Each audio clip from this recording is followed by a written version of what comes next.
Bonjour à tous, bonjour à toutes, c'est l'heure de Parlons Vêtements, le podcast de mars 2022. Pour débattre de la mode et du vêtement, je suis Christophe et je suis entouré aujourd'hui de Nawel. Salut Nawel, de Benoît. Bonjour Christophe. De Jordan. Salut. Jordan à Bordeaux, évidemment. Et de Jérôme. Oui. Salut. Alors nous sommes moins nombreux autour de la table parce que nous avons eu quelques commentaires d'auditeurs indiquant que nous étions trop nombreux à nous exprimer. Alors moi j'aimais bien l'idée de ces voix multiples, comme un bon dîner meilleur partagé à plusieurs. Mais ce sera aussi très bien comme ça, avec un peu moins de monde. Donc David et Nicolo viendront la fois prochaine. Si vous avez envie de réagir comme d'habitude, de commenter ou de suggérer, n'hésitez pas, parce que ce podcast, c'est avant tout le vôtre. Générique. Je suis désolé, les mocassins, c'est pas pour les vieux. Non, c'est vraiment une histoire de goût quand même. Est-ce que tu t'habilles pour la fonction sociale, pour t'intégrer, ou est-ce que tu t'habilles pour la fonction C'est esthétique? très premier degré et c'est bien fait. Je pense que je suis un mec très premier degré. Non, vous comprenez pas. Et ça, j'ai pas peur de le dire. Parfois tu rigoles, mais je comprends pas. C'est la défaite du style. On y va, c'est l'heure.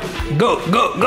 C'est l'heure de quoi ? De commencer le podcast. Alors évidemment, impossible dans le contexte actuel de ne pas évoquer la situation de la guerre en Ukraine et de ne pas avoir une pensée pour les victimes de cette nouvelle guerre, d'autant qu'elle nous touche de près ou de loin. On a quelques liens avec l'Ukraine. Benoît, tu peux nous en dire un mot en tant que marque de vêtements, bien sûr. Oui, on avait un tout petit peu de fabrication en Ukraine, mais qui était très au bord avec la frontière polonaise. Donc heureusement, pour le moment, c'est une zone qui est assez peu touchée, mais ouais, c'est encore un petit peu tôt pour dire comment ça va nous impacter, mais en tout cas, nos fournisseurs ont déjà pris le devant en nous en informant, puis la situation peut changer jour après jour. Donc là, on enregistre ce podcast, mais si ça se trouve, quand il sera diffusé 3 jours plus tard, la situation sera encore très différente. Donc on suit le sujet de près. En tout cas, vous le savez, Bonne Gueule, c'est des vêtements et des hommes, et c'est important pour nous d'avoir une pensée pour tout ce que les gens traversent là-bas comme difficulté. C'est un euphémisme.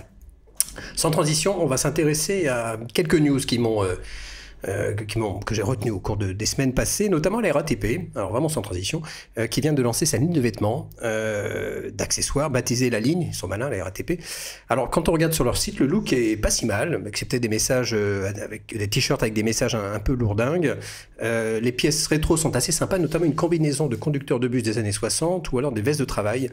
Ce qui est bien, ce qui m'a surpris, c'est qu'il donne pas mal d'éléments sur le technique sur les vestes. Il y a des mesures précises, il y a le grammage, il y a la composition, certains labels et certaines pièces. Les pièces les plus sympas sont en rupture de stock. Alors peut-être qu'il y en avait très très peu. Dans les faits, ça on ne le saura pas. Vous en pensez quoi de cette idée que la RATP lance? Moi, quand j'ai vu ça, je me suis dit c'est un peu du bullshit. Dans les faits, j'étais surpris et agréablement surpris. Benoît? Alors moi, je trouve que c'est une bonne initiative, c'est parce que je pense qu'effectivement, c'est la RATP, il y a des enjeux de retrouver un capital sympathie important auprès de ses usagers. Et effectivement, c'est le côté un peu des vêtements un peu vintage, sympa en rapport avec le métro. C'est une initiative assez sympa et je trouve que c'est relativement bien exécuté. Nawel, t'aurais envie toi d'acheter un truc RATP? En fait, oui. Je suis pas la plus grande fan de la RATP, prenant le métro et étant un peu traumatisée. Je suis pas la plus grande fan de la RATP, mais je dois avouer que quand j'ai vu la combinaison en denim, à l'ancienne, j'ai trouvé assez cool et je me suis imaginé la porter. Est-ce que j'achèterais? Bah non, elle est en rupture de stock dans tous les cas, mais ouais, je trouve ça sympa. Jérôme, t'achètes? Oui, le bob avec le lapin, attention, tu vas te faire pincer les doigts très fort. Ah, ça c'est des souvenirs d'enfance alors. C'est marrant. Serge Lapin. Oui, voilà, la combi est vraiment rigolote, quoi. C'est assez fun, un petit peu rétro, plutôt cool, oui. Et toi Jordan, t'as jeté un coup d'œil? Oui, je suis, comme je suis à distance, j'ai mon ordinateur et je suis sur la page où ils vendent tous ces jolis objets avec le lapin, oui. En fait, ils font un petit peu comme... ils veulent surfer un petit peu comme Lidl avait pu faire, je pense. Après, Sauf que Lidl, ils vendent des vêtements par ailleurs. Oui, c'est vrai, là, ils n'en vendent pas. Moi, je me disais simplement qu'ils feraient mieux, en gros, de donner de meilleurs uniformes à leurs employés pour avoir justement, que ces uniformes-là, ils soient portés par les gens qui bossent là-bas. Ce serait mieux, et comme ça, dans quelques années, des dizaines d'années, on pourrait les chiner en friperie, tu vois, une belle patine. C'est drôle ce que tu dis, parce que je suis allé sur Vinted pour voir s'il y a des vieux uniformes, de vieux vêtements RATP qui étaient en vente. Il n'y en avait pas, sauf des récents. Et je me suis dit, Dieu qu'ils sont moches. Les nouveaux sont pas beaux, les couleurs non, mais la couleur, elle est horrible. les costumes des contrôleurs, notamment, enfin de tous les employés, c'est informe. Donc moi, je suis un peu nostalgique quand on avait des uniformes pour les métiers de service comme ça. Je trouvais ça très bien. Donc il ferait mieux de faire ça, à mon avis. On va leur conseiller, on va leur faire passer le message. Autre sujet qui n'a rien à voir, c'est Etam qui a décidé de lancer une lingerie non genrée. Donc tant à destination des hommes que des femmes. Elle est baptisée Gender Free, c'est logique, il y a des slips, des brassières, des bodys, donc pour les hommes et les femmes. Alors moi quand je vois ce genre d'initiative, je me dis why not? Je me demande où est l'opportunisme marketing, ou la vraie bonne idée, le début d'une vraie tendance. Nawel, je te vois bouger de la tête. Non, oui, les sous-vêtements unisexes, pourquoi pas. Après, je suis même pas sûre que ce sont les premiers à avoir fait ce genre de collection. Mais ce qui m'interroge un petit peu, c'est que donc, ce qui est très très mis en avant, c'est ce côté unisexe. Ils essaient aussi de mettre vachement en avant le côté écolo de cette gamme. Apparemment, c'est une espèce de fibre d'écailles, ouais. Oui, faite à partir de collagène, d'écailles de poisson. C'est et donc ça, c'est mis en avant à fond. Et puis après, on regarde les prix, on voit que ça commence à 12,99. Et donc moi, je m'interroge un petit peu. Je me dis, est-ce qu'on met pas à fond en avant le côté il n'y a pas de genre pour les vêtements, la fibre, elle est écolo. Mais derrière, ça reste un grand groupe. Etam, c'est un grand groupe de fast fashion, on peut le dire. 1 milliard d'euros de chiffre d'affaires. Voilà. Oui, moi, c'est plutôt ça qui m'interroge. Est-ce que c'est le début de quelque chose, Benoît, dans ton esprit? Et de l'afficher, en fait, parce que des vêtements mixtes, il y en a, ça existe, hein, par nature. Mais là, de l'afficher gender free. Sur la lingerie gender free, je suis tellement loin tu vois, de cet univers que j'ai du mal à me... Moi, je suis très très produit, donc tu vois, il faut que je puisse voir le produit avant de le toucher, mais c'est vrai que pour moi, le genre d'événement, c'est à tort ou à raison, hein, c'est pas quelque chose que... C'est pas une de mes préoccupations principales, tu vois, moi ce qui compte, c'est la forme du col, la qualité du tissu, définition, le lieu de fabrication, etc. Donc, Mais est-ce que demain, tu t'imagines lancer un produit bonne gueule, gender free? Alors, non, tout simplement parce que je me sentirais pas légitime de le faire. Tout ça. Et là, pour moi, ça serait... Enfin, non, je me vois mal le faire parce que je pense qu'on n'est pas du tout les mieux placés pour en parler Ouais, me semble pas légitime. Toi, Jordan, t'es convaincu ou pas? Non, pas vraiment. Mais je sais pas si ils répondent à une demande en fait de la part de leurs clients ou c'est de l'opportunité marketing justement. Je m'interroge en fait. Là, je sais pas. J'ai vu la photo de la pub, donc où c'est la même brassière qui est portée par des femmes, par un homme. J'étais surpris que des hommes portent des brassières. Moi, je sais pas, peut-être. Hein, sur la pub, on voit les hommes porter des... Oui, pourquoi pas. C'est surtout un message. Je pense que c'est surtout voilà, pour montrer qu'elle est ouverte et tolérante et que chaque client, quel qu'il soit, est le bienvenu chez elle. Quoi. C'est surtout ça. C'est un coup de com'. Ouais, pour moi, c'est un coup de com' et c'est réussi puisqu'on en parle aujourd'hui. Donc, Jérôme, toi, tu portes des brassières? En privé. Mais oui, ça ressemble un peu à un truc d'affichage, hein, je pense. Après, au niveau de la transparence, moi j'ai regardé un petit peu. Alors effectivement, ils donnent des infos, mais tout ça, c'est fabriqué au Bangladesh. Donc la transparence, c'est aussi de dire que voilà, on ne sait pas exactement comment, quoi, etc. Et puis après, la question qu'on peut se poser aussi, c'est quid du style, parce que quand on regarde les produits, ils sont ultra basiques. On a une petite étiquette feel free, donc là, on est vraiment dans la volonté d'affichage. Bon, je sais pas trop quoi en penser. Après, ça pose une question intéressante sur le côté unisexe des vêtements et puis le partage qu'on peut faire entre hommes et femmes, mais ça ressemble un peu quand même à un truc préparé. Ouais, je crois qu'on va pas tomber dans le panneau, hein. En tout cas pas tout de suite. Et je vais terminer ces quelques infos par une expo dont on n'a pas eu le temps de parler la fois dernière. C'est Yves Saint Laurent au musée, dont vous avez certainement entendu parler. Yves Saint Laurent fait l'objet de différentes expos dans différents musées parisiens. Là, il y a le Centre Georges Pompidou, le musée d'art moderne de Paris, le musée du Louvre, le musée d'Orsay. Il y a également, je tourne ma page, le musée Picasso et le musée Yves Saint Laurent, évidemment. C'est jusqu'au 15 mai. Et en fait, l'idée de ces expos, c'est de montrer la corrélation entre les œuvres, on va dire, de Yves Saint Laurent et les artistes qu'il a pu inspirer. On pense notamment à Mondrian et la fameuse robe qui nous vient à l'esprit, mais il y en a quantité d'autres. Cette expo a l'air très très chouette. Moi, le peu que j'en ai vu, je ne suis pas allé les voir en l'occurrence, mais le peu que j'en ai vu en images m'a donné envie. Je vous invite à y aller, éventuellement à nous raconter ce que vous en pensez. On continue à nouveau sans transition avec cette fois un sujet fait par David il y a quelques temps consacré au synthétique. Et il s'est posé la question de savoir si oui ou non c'était un problème d'avoir du synthétique dans ses pulls et ses cardigans. La réponse est oui, ça peut être un problème. Tout est question de proportion, de quel synthétique on parle, au bénéfice de quoi y a-t-il du synthétique, est-ce que la vocation est économique ou est-ce qu'elle est technique? Et là Benoît va avoir un avis sur la dimension technique parce que le synthétique s'impose parfois. Mais c'est quoi la juste valeur, la juste proportion à appliquer? Vous, collectivement, je vous pose la question à vous tous, est-ce que vous regardez sur les étiquettes la proportion de synthétique dans les vêtements que vous achetez? Ben quand même. Ah bah Benoît. Ben quand même. Quand même, et j'espère que tout le monde sur cette table le fait. Oui. Jérôme? Oui. Je crois qu'il conseille de dire oui, hein. Oui. Ah, le coup de pression. D'accord, mais la deuxième question, c'est à partir de quel niveau de synthétique vous mettez ce vêtement de côté et vous ne l'achetez pas? Bah, alors moi, c'est assez simple. Pour un pull à usage urbain et normal, pour de la maille, honnêtement, sauf vraiment si peut-être il y a un effet de texture très particulier ou de bouclette, où effectivement le synthétique peut faire sens, mais normalement, il n'y a pas d'un bon pull en laine, il n'y a pas besoin de synthétique, il n'y a pas besoin d'acrylique, il n'y a pas besoin de polyester, ça va être du 100% fibre naturelle. D'accord, même pour une question économique? Alors ensuite, effectivement... Parce que là, tu parles de la technique.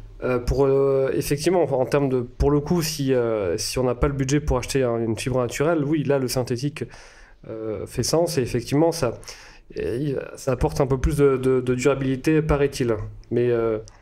c'est approuvé. Non, honnêtement, je pense que ça peut le faire, mais tu vois, c'est très très vaste parce que tu vois, il y a synthétique et synthétique, la manière dont il est intégré au fil, etc. Donc c'est dur de faire une réponse très tranchée. Et pourtant, Dieu sait que j'aime les réponses tranchées. Mais ouais, ça peut être plus durable. Moi, j'ai des chaussettes en coton et cordura. Donc le cordura étant un fil de nylon. Et c'est vrai que ça, en termes de durabilité, c'est vraiment top. C'est vrai qu'au début, Bonne Gueule, nous, on était très contre les synthétiques.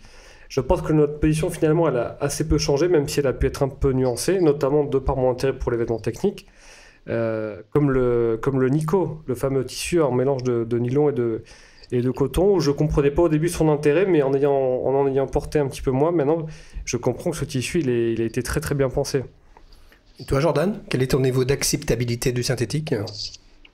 C'est plutôt tolérance zéro en général, sauf s'il y a vraiment une utilité technique ou de la texture, comme disait Ben. Du stretch, à la limite. Ouais. Après, j'ai quand même un pull, notamment avec 30% de polyester, mais c'est parce qu'il est... comment dire, il était pas très cher, il était fait surtout, c'était un peu une réplique de vieux pulls militaires, donc col V, avec, enfin que je retrouvais pas en fait. Et du coup, je me suis dit bon, 30%, on va voir. Et c'est vrai qu'il est pas, bah ça se sent quand même la différence hein, largement. Après, c'est un pull que j'utilise un peu. J'ai pas peur de l'abîmer, etc. Il est indestructible ce truc. Il bouge pas. Donc voilà, c'est j'ai tolérance zéro, mais il y a quelques exceptions près. Mais en général, quand même. Sur les pièces vides, ouais, je suis d'accord avec toi. Et Jordan, pas beaucoup ça. Y a-t-il, Jordan, des vêtements que tu as peur d'abîmer? Tu dis toujours qu'il faut s'amuser avec et les faire vivre. Non, pas vraiment. En fait, par exemple, j'étais à un mariage ce week-end. J'avais mon costume que j'ai fait chez Ardenteschi Pays et j'ai dansé comme Jaja sur le dance floor. J'avais pas peur. Pas peur, Christophe. Oui, mais tu l'as pas abîmé. Non, mais j'aurais pu. C'est-à-dire que tu m'as pas vu danser. Ben. J'aurais pu l'abîmer. Un coup de jambe, un coup de grand écart sans entraînement. Et tu as fait le grand écart. Bien sûr. C'est le clou du spectacle. Allez, on revient au synthétique. C'était une légère diversion, mais je ne pouvais pas m'empêcher de te poser la question, Jordan. Jérôme, synthétique, hors note synthétique? Moi, je pense que j'ai une tolérance un peu plus grande que Benoît ou Jordan, mais ça vient peut-être aussi d'un point de vue culturel, parce qu'en fait, je suis un petit peu plus vieux. Alors, moi, à peine. Je suis né à la fin des années 70, j'ai grandi dans les années 80, et il y avait beaucoup de synthétiques. J'en ai beaucoup porté parce que c'était comme ça qu'on habillait les enfants à l'époque, les petits soupules et tout ça. Donc j'en suis revenu, bien sûr. Mais alors après, quand on s'intéresse un petit peu à tout ce qui est, par exemple, un peu ancien, old school, ou qu'on recherche certains types de styles des années passées, on peut tomber sur ce genre de pièces. Et bon, alors après, c'est à chacun de voir ce qu'il est capable d'accepter ou pas. Et puis il y a aussi la question technique. On a parfois besoin de matières un peu synthétiques, justement pour stabiliser certaines matières. La question s'était posée d'ailleurs avec le pull sur lequel Ouais. j'ai travaillé avec Julien. On a sorti un pull en synthétique avec du synthétique. C'est la collab avec le Mont Saint-Michel. Et c'est vrai que pour le coup, c'est un pull. Moi, je l'ai beaucoup porté, mais ce truc n'a jamais bougé, quoi. Pas une bouloche, rien. Donc, ça sent intéressant, effectivement. Mais je trouve que le synthétique dans de la maille, c'est moins. C'est un vêtement qui a moins de chaleur, mais pas au sens chaud, mais moins chaleureux, on va dire. Tu vois, il y a une main, ça se voit, qui est un peu moins chaleureuse, un peu moins cocon qu'une 100% fibre naturelle. Et toi, Nawel? Parce que la mode féminine, pour le coup, on dit souvent qu'il y a beaucoup de synthétique dedans et que l'offre en matière naturelle, 100% naturelle, est plus faible. Quel est ton avis là-dessus? Alors moi j'ai beaucoup de pulls et j'ai quasiment aucun pull que j'ai acheté neuf. Quasiment tous mes pulls sont vintage et d'ailleurs ça rejoint ce que tu disais tout à l'heure Benoît sur le budget. Parfois on n'a pas trop de budget donc on se tourne vers le synthétique. Le marché de l'occasion est plein de pulls 100% laine qu'on peut trouver à 2, 3, 4 euros en brocante ou en friperie. Donc moi je suis toujours à la recherche de l'étiquette où il y aura bien marqué 100% laine et je pense aussi qu'avant je faisais moins attention à ça et comme disait Jérôme, quand on a un style un peu plus rétro, on va chercher des mailles un peu plus colorées, un peu plus fun et qui à l'époque étaient faites avec de l'acrylique, de la polyamide, etc. Et j'avais notamment justement, j'avais chiné à Tokyo un pull qui était psychédélique, absolument incroyable. Évidemment, l'étiquette, elle était illisible, puisque c'était une étiquette en japonais. Et je suis sûre que c'est du 100% acrylique. J'ai passé une journée avec, j'ai cru vraiment que j'allais tomber dans les pommes, tellement j'étouffais, tellement ça grattait, tellement c'était désagréable et inconfortable. Très bien ce que tu as pu ressentir et j'ai beaucoup d'empathie pour toi. Non, mais c'était vraiment... Et je me suis dit, ça c'est parce que l'étiquette, elle était illisible, t'as pas fait attention à ça. Et non, maintenant, moi, c'est vraiment 100% ou rien du tout. Mais c'est comme les polos, moi je suis toujours très déçu, les polos en friperie avec un look très très rétro, tout ça. Bon, après quand tu le vois sur le portant là, il y a une légère brillance, tu te dis oula. et toujours c'est de l'acrylique à fond, donc c'est ma grande déception ça à chaque fois. Ouais, et je pense que le synthétique aussi, vous en parlez, il faut pas oublier que ça a permis aussi d'apporter beaucoup de créativité dans les années 70, voire même un petit peu avant. En termes de texture, de couleur, etc. Donc je pense aussi ça a pu permettre un peu à pas mal de vêtements de se décoincer un petit peu et d'y mettre une touche un peu plus fun. Alors vous qui observez la mode depuis assez longtemps, est-ce que vous avez le sentiment aujourd'hui que dans l'offre actuelle de vêtements, on reste sur les pulls et cardigans, voire aux autres pièces par extension, est-ce qu'il y a plus de synthétique dedans, dans des proportions plus ou moins importantes, ou est-ce qu'il est plus facile de trouver des pulls 100% matière naturelle? Moi j'ai l'impression qu'on est plus sur du 100% matière naturelle. Il y a plus de choix aujourd'hui. Et toi, Nawel, si tu regardes sur le marché du neuf? Moi, j'allais dire l'inverse. J'ai l'impression que pour ce qui est du marché femme, je trouve que c'est de plus en plus difficile de trouver des pièces sans polyester. Surtout les manteaux en laine, non, c'est du 100% polyester. Ouais. Et les pulls aussi, il y en a de moins en moins. Par contre, oui, il y a des marques un peu plus engagées qui là vont vraiment faire attention à ce qui est cachemire, laine, parfois un peu de coton et de soie, etc. Mais je trouve que c'est de plus en plus dur et qu'on se fait beaucoup avoir. C'est vrai que ça m'avait frappé quand on avait sorti notre manteau pour femmes. J'avais regardé un peu ce que faisaient les autres marques dans la gamme de prix. Mais alors, effectivement, pour trouver un 100% laine, c'était la croix et la bannière. Cela dit, en termes de texture, de couleur, etc., c'était beaucoup plus varié aussi, grâce au synthétique qui permet notamment de mettre des effets de bouclettes, etc. Sinon, il faut le faire avec de la soie et c'est beaucoup plus cher. Mais c'est vrai que chez la femme, c'est encore un... J'étais allé dans une boutique située près du bureau dont le nom désigne une couleur, qui est très jolie. Mais c'est vrai qu'il n'y avait pas un seul pull avec en 100% fibre naturelle. Je me dis même le moindre truc, c'est il y a un petit moment, donc peut-être que ça a changé maintenant, mais... Et c'est très cher, c'est surtout ça. C'est que parfois, les pièces sont en polyester, elles sont fabriquées en Chine et c'est le même prix qu'un pull qui serait bien fabriqué en laine. Italie, chez nous, avec un 100% laine. C'est ça aussi qui est vraiment hyper agaçant. C'est qu'on se fait vraiment avoir. Dans ton esprit, Benoît, la motivation première des marques qui mettent du synthétique, c'est quoi? Elle est économique? Alors, elle est multifactorielle. Ça se dit ou pas, ça? Tu peux le dire. Voilà, elle est première, effectivement. Il y a toujours cette croyance que la cliente femme, elle est beaucoup moins sensible à ces questions de qualité. Une croyance, moi, à laquelle je n'y crois plus. Donc, il y a le côté, de toute façon, elle ne s'en rendra pas compte. Donc, c'est moins cher, elle ne s'en rendra pas compte.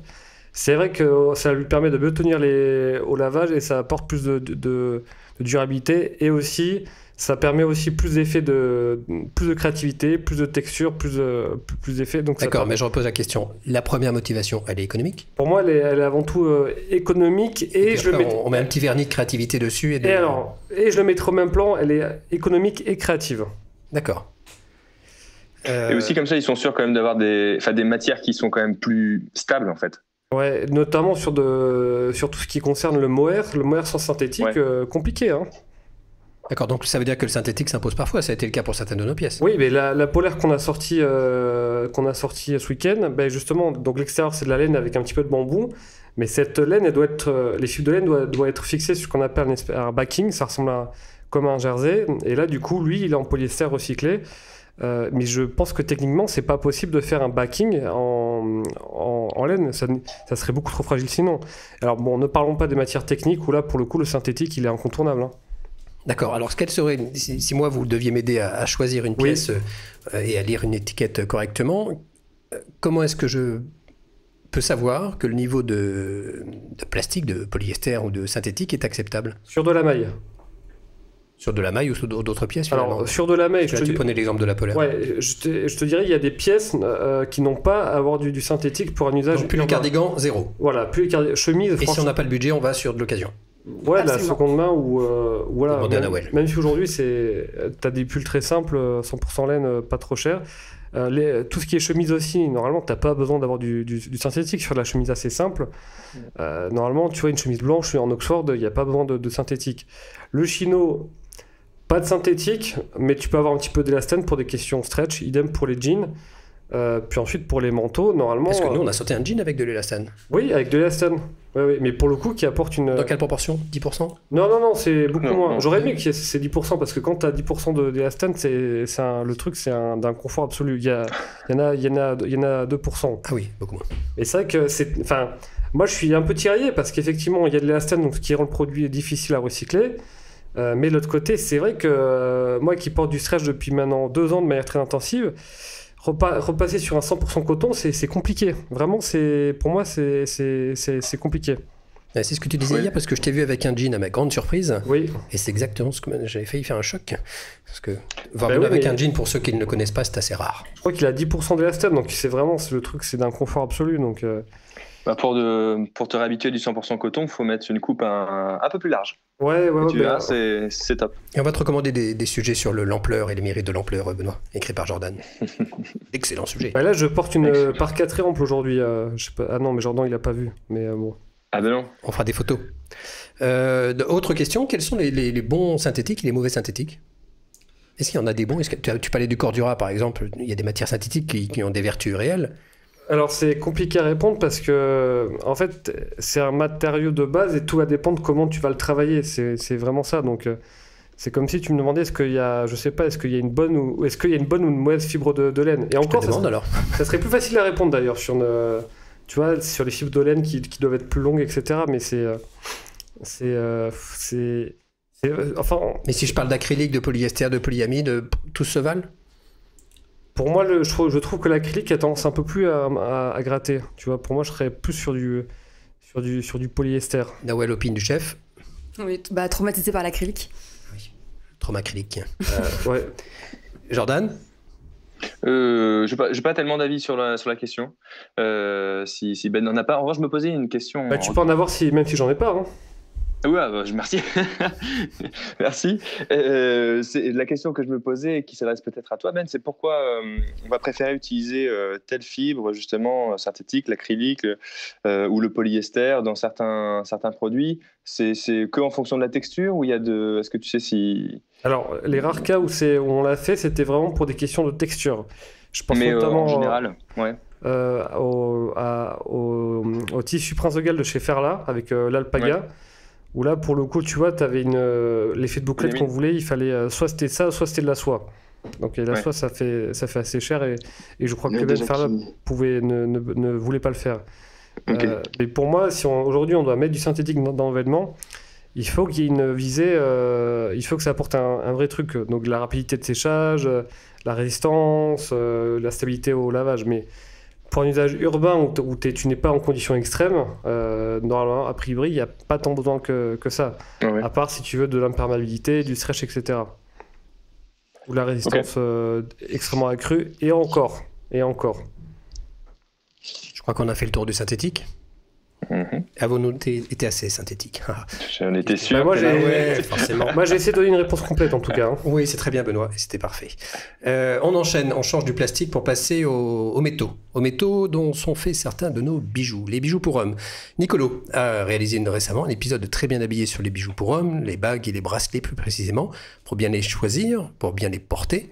Benoît a par ailleurs consacré un sujet entier, les secrets des bijoux amérindiens, il y a peu. C'est un long sujet. Vraiment, il a creusé. J'ai fait aussi Parlons vêtements sur les bijoux pour hommes. Et un Parlons vêtements sur les bijoux pour hommes il y a un peu plus longtemps. Je vous invite à regarder tout ça. Je vous mets les liens dans la description et sur notre article. La première question que je vous pose, je l'ai posée à Jérôme juste avant. Est-ce qu'il y a des bijoux aux mains, ou aux bracelets, aux poignets, au cou? La réponse est non. Pas du tout. Pas du tout. Pas du tout quoi? Pas du tout, t'en as pas? J'ai pas de bracelet, pas de... Mais t'en as jamais? Ah, j'en ai jamais eu. Alors déjà, et tu n'en auras jamais? Et pour l'instant, je suis pas parti là-dessus. Les seuls bracelets que j'ai eus, c'était les bracelets qu'on donne quand on va dans les festivals de musique. Mais alors, mais ça, c'est pas des bijoux, ça. Non, mais c'est le seul ornement. Voilà, c'est le seul truc que j'ai eu. Voilà. Après, ma vision des bijoux, elle est un peu à l'inverse de l'imaginaire. C'est-à-dire que souvent, on se dit, oui, pour homme, c'est peut-être un peu efféminé, etc. Mais moi, c'était un peu l'inverse. C'était plus... j'avais la chanson de Hayam dans la tête, c'est-à-dire pas de pacotille, chemise ouverte, etc. Et en fait, c'était cette vision-là que j'avais. Et donc, je parle quand j'étais ado. Donc, du coup, ça m'a éloigné complètement de tout ce qui est bague, collier, etc. Et là, je m'y réintéresse, notamment parce que Benoît en parle souvent, etc. Et qu'effectivement, en fait, on se rend compte quand on creuse un petit peu qu'il y a toujours un monde derrière un monde, quoi. Il y a tout un univers. Et ça, c'est vraiment intéressant. Donc, ça veut dire que tu pourrais craquer un jour pour un bijou? Certains te font un peu de l'œil? Pas encore. Mais ce serait quoi, une bague, un bracelet, un collier? J'imagine plutôt un bracelet, mais après, je suis très ouvert. Donc, à partir du moment où je me rends compte qu'il y a effectivement matière à creuser, eh bien, tout est possible. C'est pas exclu. Tout à fait. Benoît, est-ce que tu as des bijoux aujourd'hui? Oui, j'ai un bracelet le gramme en argent, le 21 grammes. En revanche, tu n'as pas de bague? Ah, je déteste ça. Dis-nous pourquoi. Quand tu mets les mains dans les poches, je trouve que ça s'accroche. Enfin, vraiment, moi qui pratique certains sports aussi, quand tu vas prendre une haltère avec une bague, je sais pas, je suis pas à l'aise du tout. Le bracelet, il y a aucun problème. Même pour faire de la randonnée, je le garde. Alors les bagues, je suis pas habitué. Donc non, c'est. Je pense que d'ailleurs, si un jour je me marie, je pense que j'aurais pas une bague, mais plutôt un bracelet de fiançailles parce que je ne veux pas porter ça. D'accord, une alliance au poignet. Oui, il y a une marque japonaise qui fait ça d'ailleurs. D'accord, ça existe. Pourquoi pas, après tout. Tout est possible. Un petit bracelet Love de chez Cartier. D'accord. Et toi, Jordan, on ne te voit pas, mais qu'est-ce que tu as comme bijoux? Toi, tu en as de temps en temps des bagues, voire un peu tout le temps. Bagues, bracelets, co. Non. Enfin, peut-être au début, en 2018, quand on s'est connus, Christophe, j'avais des bagues, bracelets, etc. Et depuis que tu es père de famille, t'as arrêté? Non, un peu plus tôt que ça, finalement, je les ai laissés dans ma petite boîte à bijoux. Et puis, je les reprends plus, à part récemment, pour le tournage de Panache, qui est sorti il y a 2 jours, au moment où vous écoutez ce podcast. J'ai voulu donner un petit peu plus d'aspérité, finalement, à un look, et j'ai ressorti mes bagues, et ça m'a fait plaisir. Donc là, je les reporte un petit peu, mais en même temps... en fait, de les porter là, ça m'a montré que j'avais jamais été vraiment satisfait par un bijou. Je trouve ça bien, j'ai envie d'aller plus loin, mais je vois jamais de bijoux. Et qu'est-ce qui s'est passé? Raconte ce pourquoi ces bijoux sont tombés dans une boîte et pour n'en ressortir que là pour un tournage, par exemple. Oui, explique-nous. Au début, j'étais très enthousiaste à les porter, et je les ai portés longtemps, et simplement... ça t'a semblé futile à un moment donné? Non, pas futile, mais j'ai trouvé moins d'intérêt. En fait, j'avais fait le tour de ces bijoux. Il me fallait peut-être quelque chose d'autre, je sais pas. Et j'ai jamais trouvé, en fait, les bijoux qui me vont comme des gants, ou disons qu'il y a des vêtements avec lesquels... les vêtements qui tombent sur nous comme des évidences, les bijoux, j'ai pas trouvé cela. D'accord. Ouais, exactement. Mais donc c'est par lassitude en fait. Un petit peu. Il y avait plus rien de surprenant. Alors du coup, ne rien mettre, c'était aussi presque mieux. Mais j'adorais être comme Keith Richards des Stones avec plein de bagues, un peu rock, etc. Pas parce que c'est beau ou quoi que ce soit, mais parce que j'adhère assez à cette philosophie-là. C'est des beaux objets qui se patinent, etc. Donc voilà, s'il y a des marques à me faire découvrir, notamment Ben, toi t'en as peut-être pas mal, et ben. T'as pas écrit d'article d'ailleurs à ce sujet? Si, je crois. Mais tu veux des quoi comme bijoux? Eh ben je sais pas. C'est ça mon grand problème, parce que j'étais chez Harpo, il y a plein de trucs, mais un coup c'est trop amérindien, turquoise, etc. Un coup, je sais pas, c'est trop simple. Je pense que ça tirait bien le côté un peu amérindien. C'est un peu ce que c'est, mais ouais, faut que je creuse davantage. Je vais peut-être me remettre sur ce sujet-là. Harpo est la magnifique boutique au sein de laquelle on a tourné la vidéo, la vidéo Les Secrets 2 consacrée aux bijoux amérindiens. Je vous invite à y aller, c'est à Paris, tout près du bureau. 40 minutes.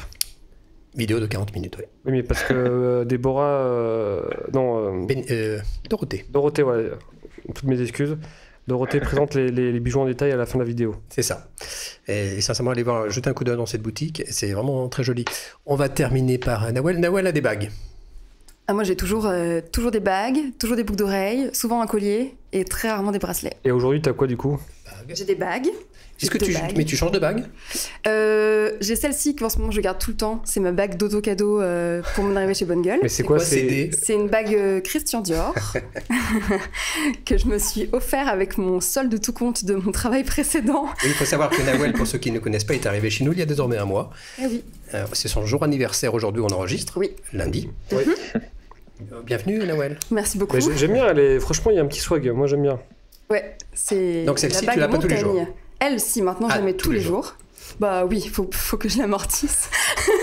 Et sinon, à l'autre main, je change tout le temps de bague. Ça, c'est un sujet dont on parlera, l'amortissement des vêtements. Tiens, est-ce qu'on va à un moment donné porter les vêtements pour amortir ses achats? Oula, moi c'est sur les souliers que j'ai ce sujet, mais bon, ne digressons pas. Non, mais on en reparlera. Tu reviens d'un voyage à New York où tu as fait pas mal d'achats. La notion de l'amortissement sera intéressante à creuser. Bah là, il va falloir les porter. Hein. Ce sera un autre sujet, ouais. Et tu vas avoir chaud, je pense, parce que si tu mets simultanément tout ce que tu as acheté... Au pied, je peux pas mettre 2 chaussures en même temps. Bon, une paire différente. Et côté bracelet, donc. Nawel, on revient à toi, désolé, on a un peu... non, c'est pas grave. Bracelet, non, les bracelets, c'est ce que je porte le moins, tout simplement parce que j'ai des ongles très longs et que c'est compliqué à les mettre toute seule. Et alors que les colliers, c'est beaucoup plus facile. Boucles d'oreilles, j'en ai une tonne et je fais la collection. Et je mets des broches aussi. Bon, en fait, j'ai beaucoup de bijoux. Mais les colliers, là, t'as beaucoup de pulls, beaucoup de bijoux. J'ai beaucoup d'affaires. C'est ça. Un appartement entier dédié au vestiaire de Nawel. Non, pas un appartement, une pièce. Oui. Oui, j'ai une pièce avec mes affaires. C'est ça, vous vivez dans une pièce et le reste de l'appartement est consacré à ton vestiaire. Non, j'aimerais. Il n'y en a pas dans le salon. Non, je sais pas. Un jour, on ira tourner chez Nawel en caméra. Moi, j'aimerais bien. Hein. Tourner chez Nawel? Bah ouais, pour qu'elle nous présente un peu son univers, sa pièce préférée, sa pièce... Enfin voilà quoi, il y a plein de choses ma pièce préférée, mon dressing, tout simplement. Non mais la pièce de vêtements. Oui, la pièce de vêtements, ouais. Et dans le dressing, c'est pas un vêtement. Mais c'est une pièce. Ah, j'avais pas compris, je croyais que ma pièce préférée de mon appartement. J'avais pas compris. On t'a laissé échouer. La question que je me suis posée au sujet des bijoux, c'est et là il m'intéresse d'avoir l'avis de Nawel, quels sont les... Jérôme en disait un mot sur la dimension parfois efféminée.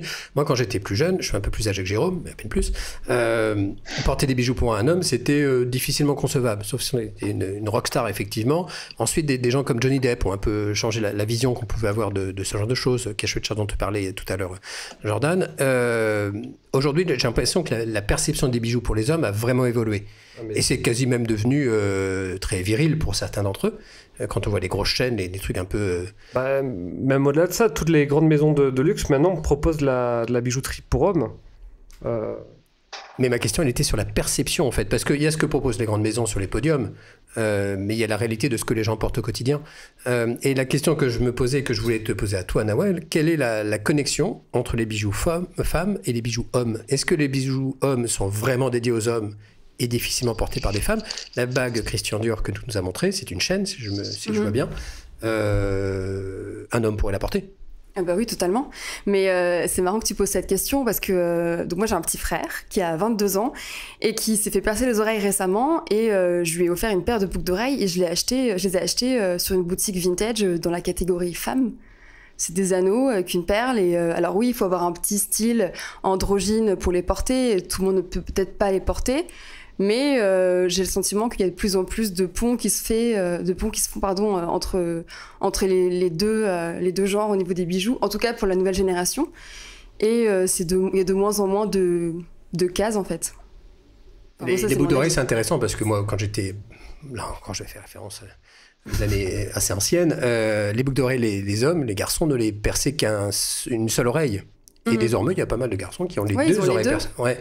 Et c'est désormais assez indifférent et ça passe dans l'air du temps. Quel est ton avis, toi, Jordan, sur la perméabilité des styles de bijoux hommes-femmes ?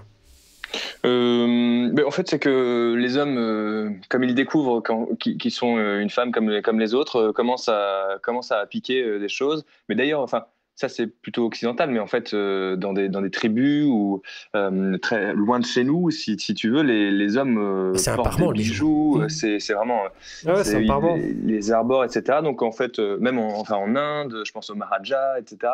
Il y a toujours eu une porosité.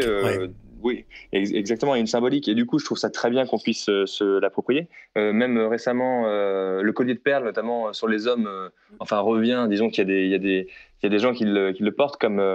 comment il s'appelle ? Harry Styles. Tyler, the Creator, un truc comme ça. T'as dit quoi, Nawel ? Harry Styles. Il le porte tout le temps. Harry Styles aussi, voilà, exactement. Il en porte tout le temps. Et en fait, je pensais que ça allait... pourquoi pas en rester que aux gens de la télé, disons comme ça. Mais en fait, notamment dans la collection dernière ou avant-dernière de A Kind of Guys, on voit ils en vendent, ils volent un collier de perles et sur les mannequins, ils les font porter aussi. Et il y en a sur Asos aussi. Et donc je pense que Asos, c'est vraiment, s'ils le font, c'est qu'ils pensent que ça va se vendre, notamment à un public assez jeune. Donc je pense qu'il ne faut pas qu'on s'étonne de voir même encore plus de bijoux qui étaient étiquetés comme féminins passer chez l'homme et puis après peut-être que ça nous passera, leur passera, mais je sais pas, je pense que ça veut dire que le bijou peut être gender-free un jour ? Il l'est peut-être déjà. Oui, en fait moi même dans ma tête en fait il l'est finalement, tu sais, c'est vraiment purement, il y a quand même des bijoux très féminins. Mais j'arrive pas. En fait, mais ça dépend comment tu définis ta propre masculinité et la féminité de l'autre. Je veux dire, ça, pour moi, ça a pas de sens en fait. C'est vraiment un collier de perles, par exemple. Ouais. Et justement, maintenant, tu vois, on en voit aussi dans des collections pour hommes. Et il y a des gens comme Harry Styles, comme le disait Nawel, qui se le réapproprient très bien. Et effectivement, c'est une personne qui a une certaine aura parce qu'il est sur une scène avec un micro, rockstar, etc. Mais très bien, ça peut inspirer d'autres gens. Tu sais, il y a des... Moi, dans le métro demain, je suis pas sûr que ça marche. Hein. Pas forcément toi, mais il faut l'assumer, c'est ça le truc. Et puis personne ne force, mais il y a des hommes qui adorent porter des talons, par exemple. Et des talons aiguilles même.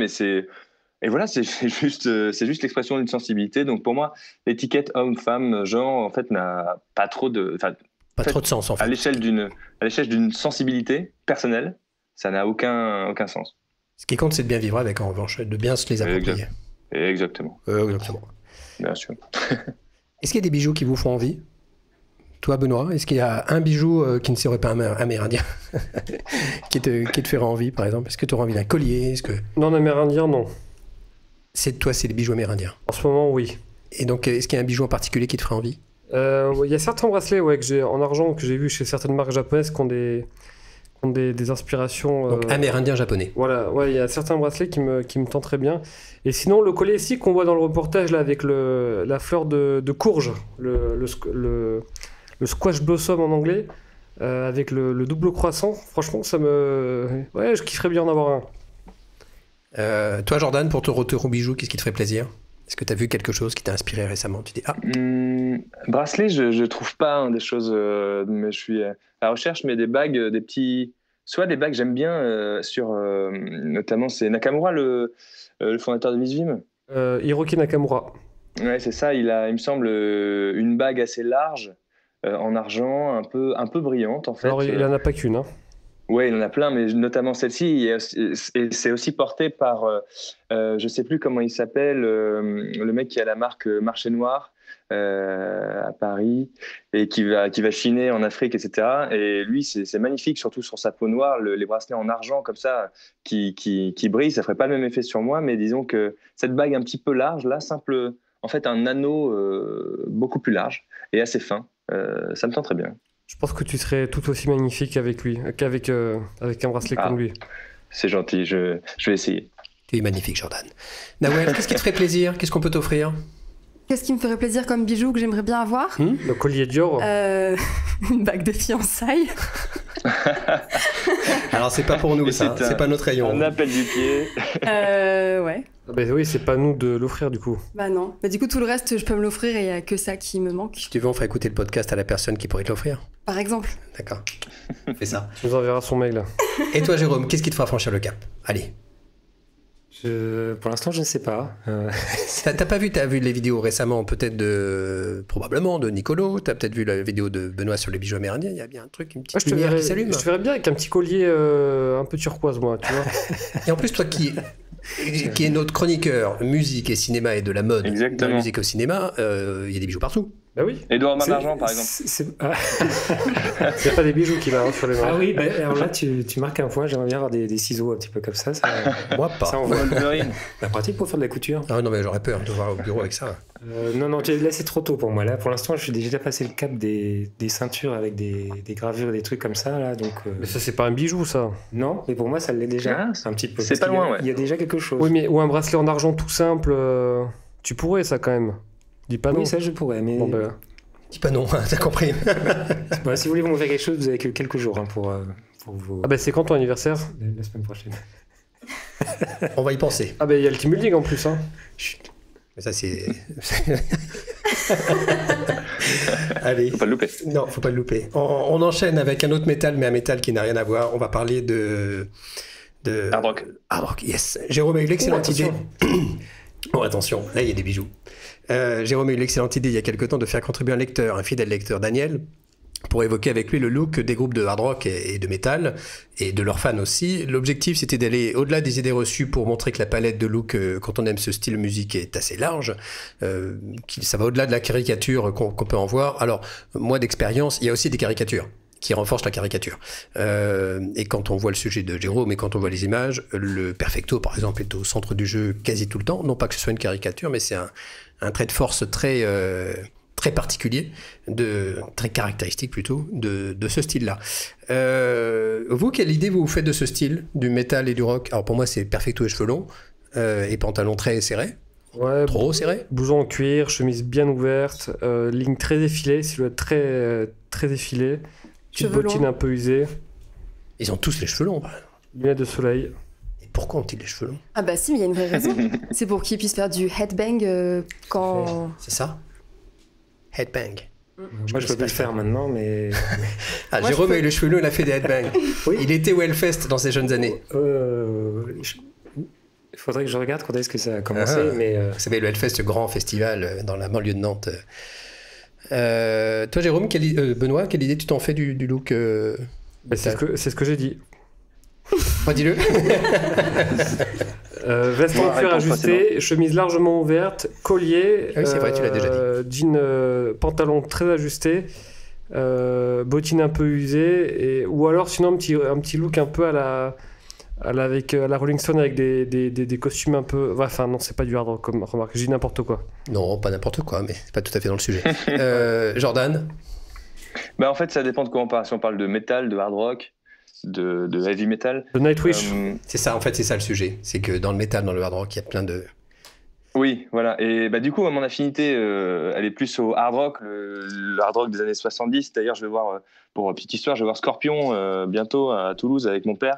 C'est quoi Scorpion? C'est Still Loving You, des choses comme ça? Oui. Si, Still Loving You, exactement. Ouais. Et ils font encore une tournée là. Je sais pas si c'est la dernière, mais en tout cas, c'était un groupe de sa jeunesse. Et lui m'a filé le goût de ces vieux groupes à voix. Et en fait, c'est marrant, c'est une somme de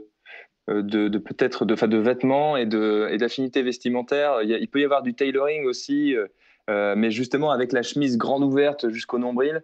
Donc c'est plus qu'à l'italienne, et les cheveux longs évidemment.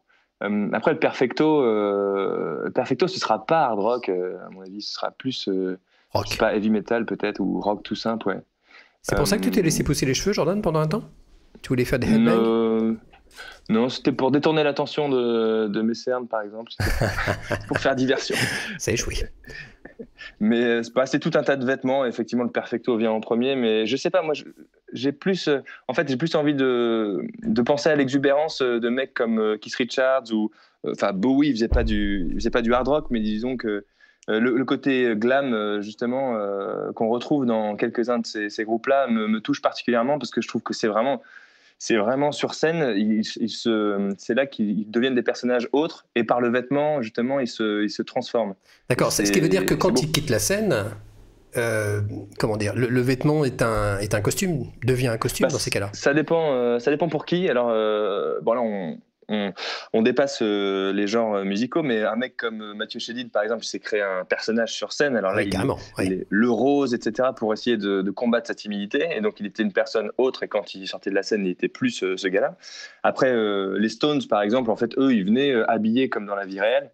Finalement, ils pointaient sur scène avec des baskets, etc. Il y avait un petit peu un goût de la mise en scène, mais je pense qu'ils restaient comme ça. Il n'y a qu'à voir les photos noir et blanc dans le château là, dans lequel ils faisaient le studio. Ils s'enregistraient, etc.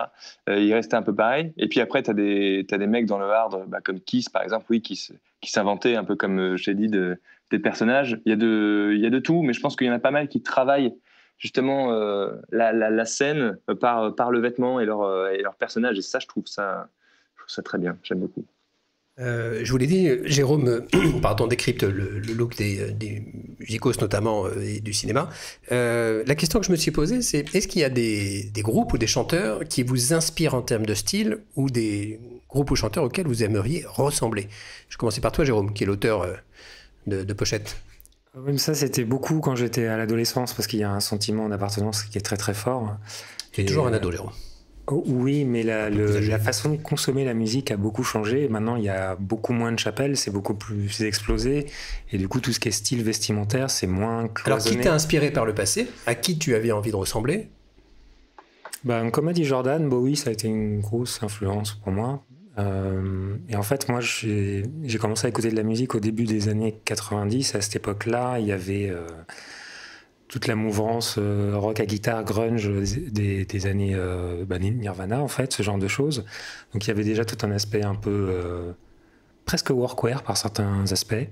Et puis, il y avait de l'autre côté donc, de l'Atlantique, en Angleterre, il y avait un retour à une espèce de style un peu plus habillé, presque un peu inspiré du glam. Alors, on a appelé ça pour certains groupes de la Britpop, mais il y avait quelque chose qui était un peu plus habillé. Et en fait, moi, j'étais un petit peu entre ces deux-là, comme j'étais déjà un petit peu très curieux, je m'intéressais aussi à tout ce qui était hip-hop, donc il y avait tout le côté streetwear aussi. Donc en fait, il y avait déjà un gros bordel en fait, dans ce qui m'intéressait dans les vêtements. Mais ça a été très important, en tout cas jusqu'à mes 20 ans. Je pense que je m'habillais plus ou moins en fonction de ce que j'écoutais. Aujourd'hui, c'est un peu différent, comme je t'expliquais tout à l'heure. C'est-à-dire qu'en fait, les gens piochent un peu dans tous les styles. Et ils s'habillent plus. Mais qui t'inspire, toi qui scrutes quand même le look de tous ces gens-là, de tous ceux qui chantent ou qui jouent? Est-ce qu'il y a des gens aujourd'hui qui t'inspirent, pour lesquels tu te dis tiens, il y a un truc qui me plaît bien et que j'aimerais m'approprier? Pas forcément un look entièrement, mais c'est pas forcément chez les musiciens que je vais trouver ce type d'inspiration. Par contre, ce qui m'intéresse et ce qu'on a essayé de faire avec Daniel justement, c'est d'aller creuser au-delà des préjugés qu'on peut avoir. Et j'aimerais bien faire ça avec la musique électronique, puisqu'on imagine souvent des gens avec juste un t-shirt ou Ils ont souvent des t-shirts. Oui, mais pas que. On en reparlera, mais voilà, c'est plus ce genre de choses. Donc, je dirais pas qu'il y a des gens vraiment qui m'inspirent aujourd'hui. Par contre, je trouve ça hyper intéressant d'aller creuser. Donc, ton look est complètement déconnecté des sujets que tu peux traiter. Et ton inspiration, tu vas pas la chercher là-bas, quoi. Aujourd'hui, oui. Ou non? La preuve, je porte plus de blouson en cuir. Ça tirait bien, pourtant. Avant, je portais beaucoup. Il n'y a pas un chanteur que tu aimes bien qui porte beaucoup de velours? Il faudra que Jérôme porte beaucoup de velours. Si, il s'appelle Jarvis Cocker. C'est quelqu'un qui porte beaucoup de... J'étais très fan quand j'étais plus jeune. Et d'ailleurs, le style qu'il a aujourd'hui, j'ai la même marque de lunettes. Donc en fait, non, on a trouvé raison. J'ai un peu quand même... Il y a toujours des petits restes. Voilà. On a un peu gratté, mais on a trouvé. Par-ci, par-là. Nawel, qu'est-ce qui t'a inspiré par le passé? Qui t'inspire aujourd'hui? Alors, très Déjà, est-ce que très tu te jeune. laisses inspirer? Ah oui, totalement. Ah, d'accord. Et moi, la musique, autant la musique que je vais écouter, est-ce que ça va me faire ressentir, ça va me donner envie de m'habiller d'une manière ou d'une autre. Et les artistes, de manière générale, vont aussi beaucoup m'inspirer. Quand j'étais très très jeune, je pense que je voulais m'habiller comme les Spice Girls, comme toutes les filles qui sont nées dans les années 90. Mais j'en suis revenue et moi, je veux... Benoît hoche de la tête et je pense que tu aurais pas été embauché. Non, moi, c'est ma grosse inspiration, c'est vraiment les artistes, les groupes de rock des années 70, ou même glam rock d'ailleurs, Bowie, j'adore. J'aime bien les beaux blazers avec plein de motifs que Christophe déteste. Non, pas que je déteste. Mais j'aime bien, sans vraiment avoir une personne en tête, mais me dire qu'il y a un peu une esthétique autour de ça. Je vais avoir un gros manteau en léopard, des bottines à talons vernis, pointus. J'aime bien, je sais pas. Et C'est un peu associé à une forme d'excentricité. je sais pas. Au manteau trop. léopard. Je sais pas. C'est pas très standard. Vous en voyez beaucoup. Alors moi, pour moi, le motif léopard, c'est un basique. On fera un sujet sur les basiques, pas basiques. Il D'accord. faut savoir que Nawel a écrit il y a peu un sujet sur les basiques à avoir dans sa garde-robe féminine. Je vous invite à le lire parce que le sujet est vachement bien. Et un jour, on fera le truc sur tes basiques et je pense qu'on va être surpris. Oui, ce sera pas du tout la même liste. Mais non, et puis je trouve ça hyper inspirant. Et parfois, quand on se cherche un petit peu, comme ça nous aide à avoir une sorte de cadre et de se dire, bon, voilà, ça m'aide à me situer un petit peu. Je sais que j'aime beaucoup aussi les vieilles photos de Françoise Hardy et ça m'inspire aussi pas mal dans mon style. Ouais, voilà. Après, vraiment, une personne en particulier, non. Mais si je vais voir une pièce qui me plaît beaucoup sur une star, je vais la traquer. Par exemple, j'adore... Donc, t'as acheté une pièce d'une star? Ouais, alors une copie, je veux dire, parce que j'ai pas les moyens d'acheter les vraies pièces des gens. Mais par exemple, j'adore Taylor Swift. Elle a sorti un album récemment de folk sur lequel elle a un gros manteau en tweed à carreaux.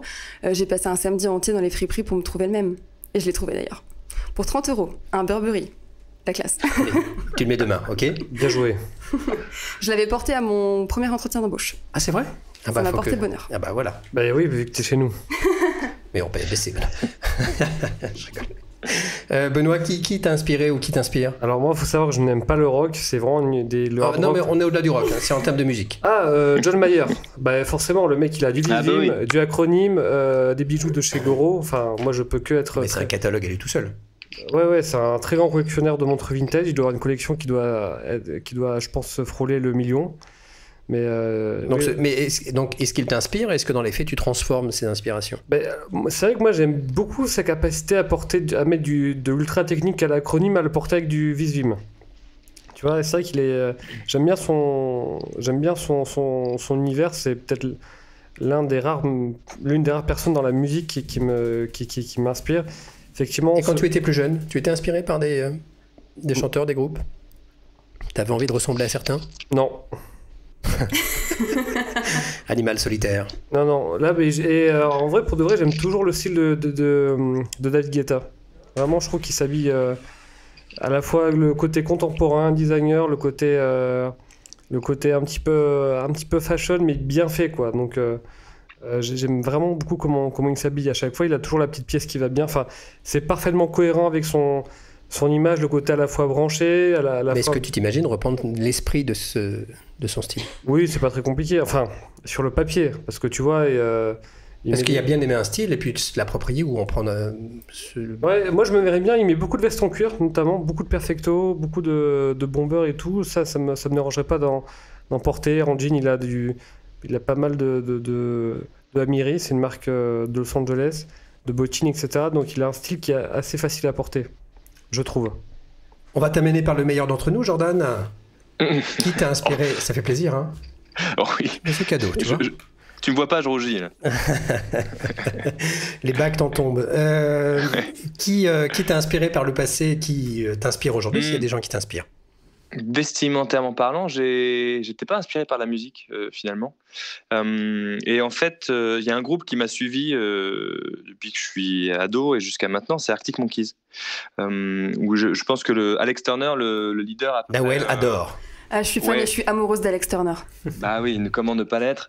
Et non pas qu'il m'inspire au niveau style, mais du coup, moi je suis un peu une rockstar, comment dire, déçue. C'est le mec que j'aurais bien voulu être. Et du coup, cette nonchalance qu'il a sur scène, mais dans un costume bien taillé notamment, ça m'attire beaucoup. Je trouve ça top et j'aimerais bien revenir là, un petit peu à du. Mais je le dis, alors c'est des passages à du costume.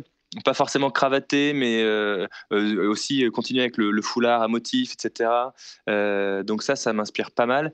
Et dans cette veine-là, il y a aussi le chanteur de Feu Chatterton, Arthur Teboul, qui lui va porter des costumes sur scène.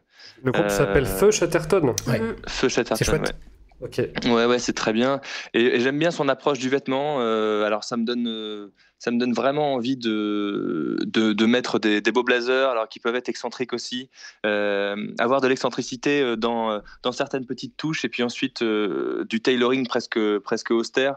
Ça me dit bien. Et il y a aussi, je dois dire, Harry Styles, justement, qu'on a mentionné, qui simplement parce que c'est un mec qui tente beaucoup de choses, et je sais pas s'il a un ou une styliste derrière, mais je trouve ça assez fort généralement, et aussi Mick Jagger quand il portait des costumes Edward Sexton par exemple, ça j'avoue que ça en jette avec les revers, et puis la chemise ouverte comme ça jusqu'au nombril. Je trouve ça très bien. Ouais, je suis d'accord avec toi. Là, j'aime bien ce style un peu grandiloquent, justement, qu'il y avait à cette époque. Pour quelqu'un qui n'était pas inspiré par la musique, finalement, la musique Non, t'a en inspiré? fait, c'est que ça m'inspire. Disons que quand j'étais jeune, ça m'inspirait pas vraiment. J'écoutais des choses, et moi j'étais habillé de manière Ah, les quelconque. boys et band, c'était pas top, ouais. Les To Be Free, par exemple. j'ai jamais fait le pont, mais maintenant je pourrais le faire en fait. Maintenant je pourrais le faire, ouais. Un joli pont. On va terminer par les 5 sélections que notre cher David nous a sélectionnées. Il n'est pas là, mais il est toujours un peu là, vous savez. Une première question de Pascal. Avec des boots, y a-t-il besoin d'utiliser des embauchoirs montants? Alors, le problème se pose vraiment à moi parce que je commence à avoir quand même une petite collection de boots. Pour moi, non, il n'y en a pas besoin. En fait, les embauchoirs, ça sert à éviter vraiment que les plis se forment et restent au niveau du coup de pied, enfin là où le pied se plie. Et donc, moi, j'en utilise pas pour mes boots. Et du coup, maintenant, je commence à en avoir vraiment des belles. Et ça pose aucun problème. Donc, pas besoin d'embauchoirs montants, à mon sens. Question de Jackie. Pour garder son jean brut et propre, peut-on le laver au pressing? Oui, on peut. Effectivement, c'est une... Mais est-ce que c'est un truc que tu recommandes? Alors, il y a des gens pour qui ne veulent pas que leur jean boot se délave ou qui veulent qu'il se délave le plus... lentement possible. Voilà. Donc là, soit on achète un jean brut à un deep dye, où le fil est vraiment teint très en profondeur, ou soit effectivement on peut l'amener au pressing. C'est quelque chose qui est tout à fait envisageable. Tu l'as déjà fait, toi? Je suis pas sûr parce que j'avais pas autant. Moi, j'aime quand les jeans se délavent, tu vois. Et depuis peu, toi, effectivement, Jordan, maintenant, je les mets en machine à laver. tu mettrais un jean au pressing? Non, parce que j'aurais la flemme de faire ça, de l'emmener là-bas. C'est de la logistique et du temps que je n'ai pas du tout. Même le Resolute. C'est un full count. Même le full count. Le full count, je l'ai passé en machine. Enfin, je l'avais lavé dans ma baignoire parce que je voulais qu'il se délave lentement. Ouais. Et puis, en fait, il y a eu une urgence bébé, donc un renvoi pour dire, de lait partout sur mon jean. Là, vraiment, au niveau de l'entrejambe, c'était joli. Ça faisait des petites taches un petit peu suspectes. Donc là, j'ai dit, bon, on va le foutre en machine. Et effectivement, il se délave un poil plus vite, mais ça a bien nettoyé la tâche que je voulais faire partir, quoi. Et du coup, est-ce que ça... Mais maintenant, il est toujours aussi beau qu'avant? Ouais, il est bien. Et là, franchement, ça fait combien de temps maintenant? 2 ans et demi. Alors, je ne l'ai pas porté de manière intensive, mais je le porte quand même assez régulièrement. Et la toile se délave vraiment de manière très belle et j'en suis très content de ce jean. Ouais. J'aimerais bien que tu nous fasses un jeu un jour, Jordan, sur s'habiller quand on est jeune papa, toutes les péripéties. Quand le bébé régurgite. Ouais, il y avait un début d'article, enfin au tout début. Alors maintenant, peut-être qu'il pourrait être enrichi, voire complété. Mais ouais. Je pense que c'est un vrai sujet. Je pensais que tu étais de ceux qui se baignaient dans la mer en portant leur jean. Je suis déçu, Jordan. Je le ferai pour tester. Avec plaisir. On vaudra des images. Yes. Question de Tambi. Peut-on porter des sneakers de plateforme, vous voyez, c'est les semelles hautes, compensées, quand on est un homme? Alors, je pense que ça dépend de ce qu'on entend par plateforme. Voilà, David me donne 5 cm, par exemple. Ouais, et pour moi, dans ce cas, ça va dépendre vraiment de son degré de mode. Zachary, qui était notre ancien acteur en chef, lui... il en porte, d'ailleurs. Ouais, c'est le genre de pièce il adore ça. Ça dépend vraiment. C'est quand même...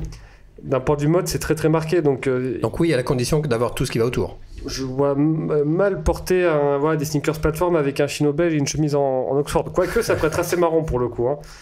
Ça peut être assez marrant. Jordan, tu en penses quoi? Moi, j'ai toujours du mal avec les peut-on faire ça quand on est un homme parce que ma réponse c'est oui. Hein, et effectivement, nous on est plus habitués à le voir dans un style un peu dark par exemple. Parce que ça va bien et parce qu'on est habitué à voir ça, mais après tout, pourquoi pas le tester? C'est le peloton, c'est une forme de demande d'autorisation en fait. Oui, c'est ça. Et moi, moi, c'est pas mon. En tout cas, c'est pas. C'est pas un interdit. J'envisage pas, en tout cas, ma position, moi, en tant que. Je peux pas donner des autorisations, quoi. Ouais. Donc. Puis t'es assez grand comme ça. Donc peut-on, oui. Et interdit d'interdire. T'es assez grand comme ça, t'as pas besoin de 5 cm de plus. Exact. Ouais, puis en ce moment, c'est très la mode aussi les sneakers à plateforme, donc.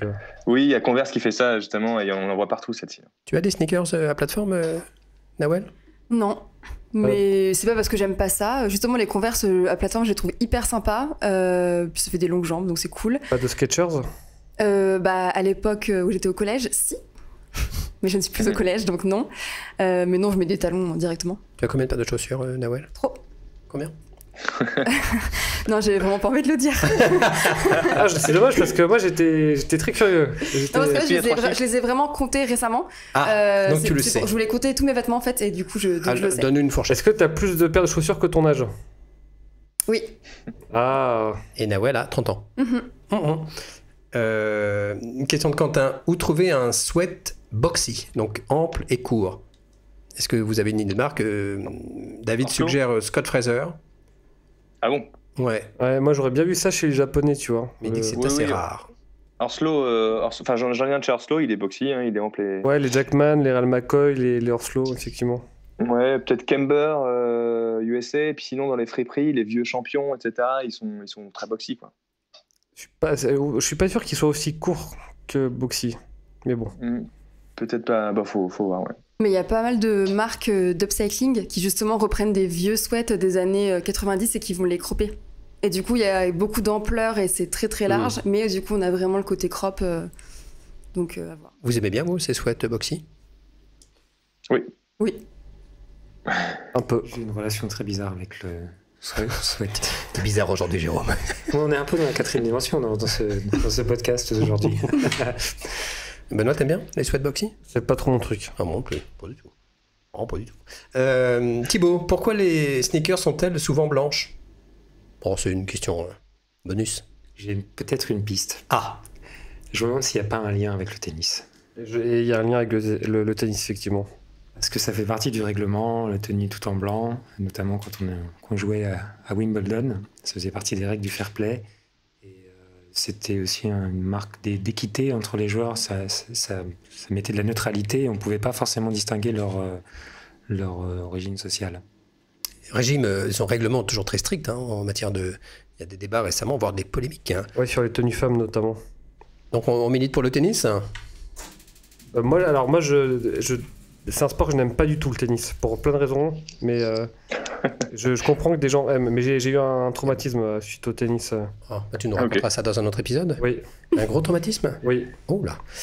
Bon, eh bien on va laisser ça en suspens. Je vous remercie à tous de nous avoir écoutés jusqu'au bout. La prochaine fois, on saura combien de paires de chaussures Nawel a chez elle. Moi, j'ai envie de savoir. Benoît nous racontera son traumatisme et Jérôme portera des bijoux. Jordan, c'est quoi ton engagement pour le prochain numéro? Alors ça, d'aller dans la mer, dans l'océan, parce que t'es à Bordeaux avec ton jean. S'habiller comme une rockstar. Ouais. Et voilà, je m'engage aussi à mettre les moyens en face de mes rêves et de m'habiller comme une rockstar, oui. C'est pas mal. Et tu n'es pas une star déchue, Jordan? Merci. Bien sûr. Ça me touche beaucoup. Merci à tous pour votre écoute. N'hésitez pas à commenter, à liker, à nous faire des retours sur des améliorations à apporter à ce podcast. Et on vous dit rendez-vous dans un mois. Merci à Christophe. bientôt. Bye bye. Salut. Au revoir. Salut. Il y a un truc que je trouve intéressant, c'est les réactions, c'est quand les gens disent ça fait plouc. Non mais sérieusement, moi je trouve que les paraboots Michael, elles ont la tête de Marlon Brando dans Le Parrain. Donc, comment je dis qu'on arrête